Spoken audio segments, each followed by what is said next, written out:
Hello everyone, and welcome back to G.I. June on Jesse Heck Creative. Today we're going over Roadblock 01 from the G.I. Joe Classified series.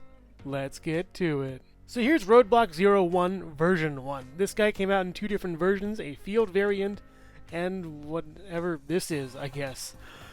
This is the game version of Roadblock from the G.I. Joe video game that came out a year ago or two.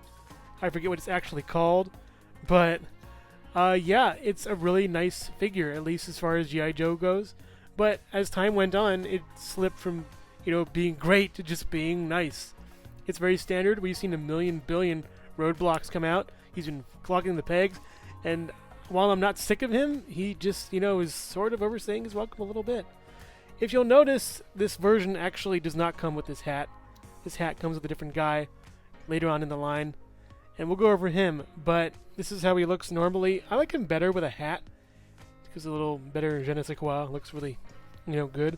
At least gives it a little more pump, a little more red, to the figure. Looks really good, at least on him.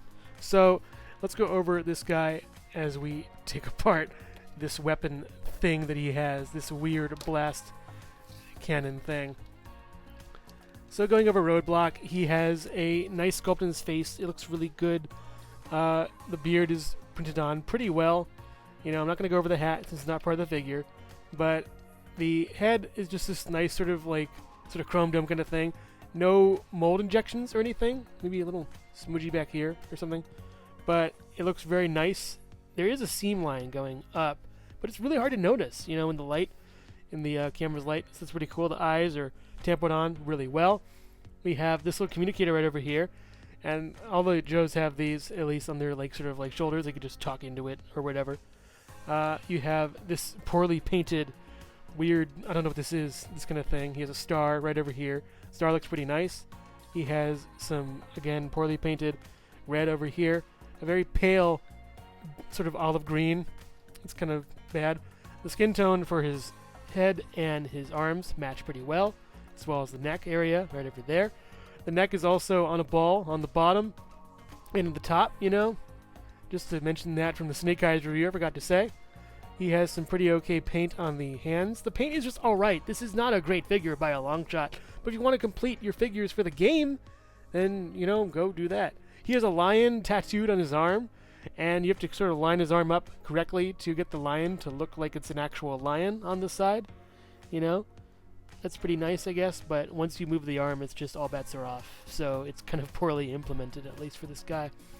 He probably has a crunch under there, but I don't know. It's all obscured by this dumb big vest. This big vest is a big problem. That's a shame. The coloration is just not that great either on him. It's this sort of drab colors out all around. The red isn't even that eye-catching or that eye-popping. I had to put a hat from a different figure on him, so that's a shame. He has a little knife that can come out over here, I guess. This is a very ho-hum figure. He's very been there, done that. The legs are pretty okay. The gold is alright on here. It's very shiny and gaudy. It's just a very gaudy, sort of poorly done figure as far as it goes. The back is boring as well. With that aside, we have this one, which looks way better, I think. You lose the gold, you lose a lot of the gaudy, dumb color changes, and it actually looks way better. This is painted insanely well. I think I put a better hat on him, too. It's the same face, at least. No difference at all there, I would guess. The lion is still, tampoed here. You have a different color wrist strap over here. Instead of the red, it's a darker color, sort of like a black over there. And you're missing a lot of the gaudy, colors in that. It's a darker gray instead of a lighter gray on here. Darker gray pants, I would actually lighter gray pants, But same sculpt on the boots. You don't have that gaudy color again. This pad is been replaced with this sort of gray. It looks much more uniform, much better, at least to me, I would think. Yeah, it looks really good. Even the weapon is different. You have the sort of just like a silver and red and blue, whereas you have a gunmetal sort of dark color, like a gray, and then you have blue. And it actually comes out to a silver over here, whereas this one just sort of stays silver all the way through. So you have that nice color gradient, and it gives it a really good touch. That's really neat. Also, this little thing can come out, not really that much of use, at least. And this part comes out as well, is just okay. I think it's a battery pack or something. I'm not sure. There isn't really any direction whether to put it in, but it's just a little battery pack thing, I guess. So yeah, and he comes with a little knife. The knife is black in this version as opposed to silver in this version. So we've already gone over the accessories and the paint and sculpt. Honestly, I mean, as far as it goes, even before, saying I think you should pick up this one and leave this one in the dust. Hello everyone, and thank you so much for watching so far. Make sure to click like, subscribe, share, and leave a comment. You can also click the bell icon for more creativity. Now let's get back to it. So to go over Roadblock's articulation, he has a head that can go up this far. It's kind of hindered by this collar. Stupid collar. Won't go back all that far, I don't think.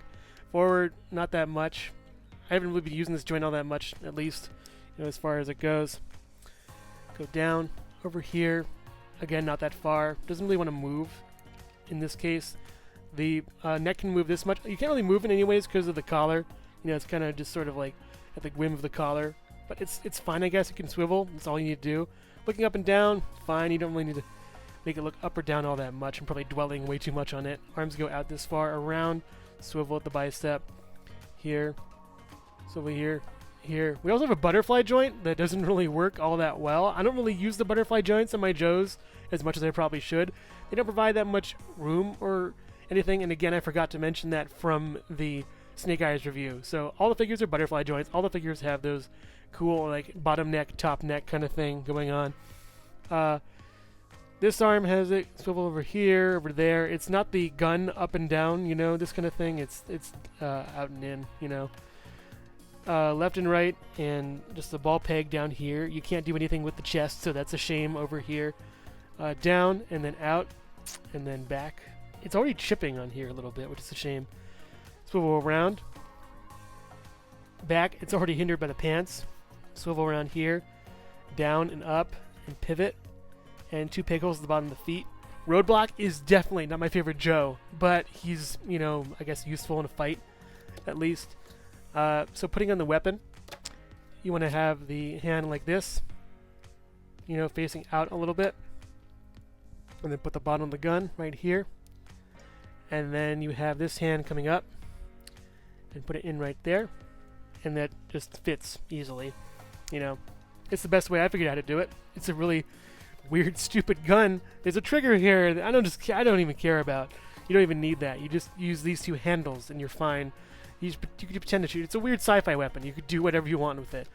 But yeah, as far as Roadblock, I would stick with this one and nix this one. If you want to do the game collection, that's fine, but the field variants are the way to go. So game version versus field version. The field version is better paint, sculpt, and everything, and less gold. If you want gold or some kind of super-powered kind of thing, I mean, honestly, I might just put this guy with my desert Snake Eyes and this guy with my, O2 Snake Eyes or my true Snake Eyes. But yeah, that's Roadblock for you. Roadblock stands at about 6.5 inches tall. Here's Roadblock V1 next to Desert Snake Eyes, and I can see how they kind of fit, they're not really that great, at least of Kitbashes and figures, but I thought I'd include them together. We also have Snake Eyes 02 next to field variant Roadblock. And also here's Jesse Heck Creative. Oh no, Roadblocks! Now I'm gonna be late! Overall, Roadblock is an okay figure. He just isn't the best by this time in the line. He's huge and he could serve as that sort of heavy kind of character, but in the meantime, pick up the field variant and stay far, far away from the game variant. Ugh, all that gold. Gold may be good, but not on this guy. Thanks for watching, and stay tuned for more G.I. June on Jesse Heck Creative. Thank you so much for watching Jesse Heck Creative. Feel free to click like, subscribe, share, or leave a comment. You can also visit us at jesseheckcreative.com, where you'll find more reviews like this one. Thanks again for watching and keep being creative. Stay tuned.